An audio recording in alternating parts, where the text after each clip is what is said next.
స్వర్గీయ వంగవీటి రంగా గారు వేసిన అడుగులు ఈరోజు ముందుకు పడినట్టయితే ఈ రాష్ట్రంలో, ఆంధ్రప్రదేశ్ రాష్ట్రంలో రాజకీయ ముఖ చక్రంలో కాపుల యొక్క స్థానం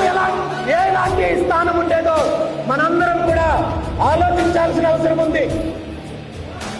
ఆనాడు వంగవీటి రంగా గారు ఒక రకమైన విప్లవంలాగా, ఒక మార్పు కోసము ఆంధ్రప్రదేశ్ రాష్ట్రంలో ఉన్న బహుజనులకు అధికారం కోసం అడుగులు ముందుకు వేస్తే, ఆ ఉద్యమం కొనసాగితే ఈ రాష్ట్రంలో ఉన్న దోపిడీదారుల యొక్క పెత్తనంకి అంతమవుతుందనే ఉద్దేశంతో ఆనాడు